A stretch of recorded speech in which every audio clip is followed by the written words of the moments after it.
Out in the fairway on the right side of 11, we're actually on the right side of the landing area. We had an old fairway bunker here. As I pan around, you can see. I don't know if I got a picture of it beforehand, but the general outline of it was just a big circle, and it was a big blah nothing.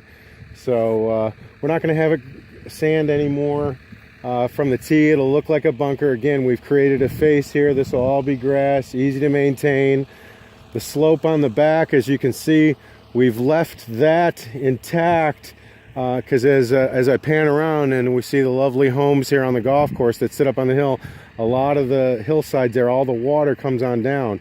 And this course built in 1939, they did a very good job of a lot of, we call them coffer dams or directional ditches for the water. And there already is one in place which takes it up and around and then down across down the 11th fairway. So what we did here with our shaping, and again, the guys are going to rake it and we're going to seed this and straw it, but how I've shaped it, the water is going to go completely around it. That way any of the grass seed and stuff that we put on that, it'll be protected from the rains that we might get this weekend. So anytime you're doing some earthwork, wherever you can, you want to direct the water away from where you've made your work there because of erosion. And erosion is key here in North Carolina and many parts of the country because you're dealing with a lot of different elevations.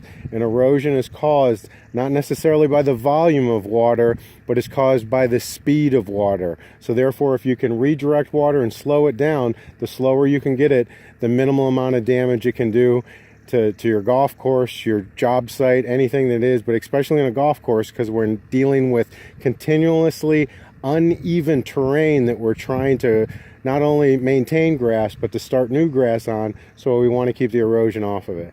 So this again is an old fairway bunker that we've converted into, it will be a grass bunker, into just a simple cape.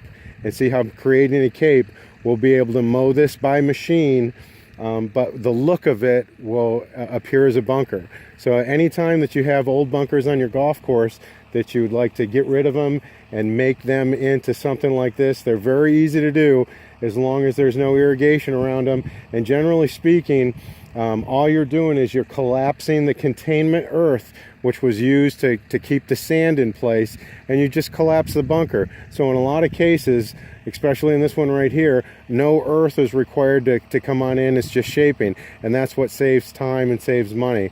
We have about 3 or 4 bunkers that we're going to need to bring material in, and we do have a dump trailer available and a place to get dirt.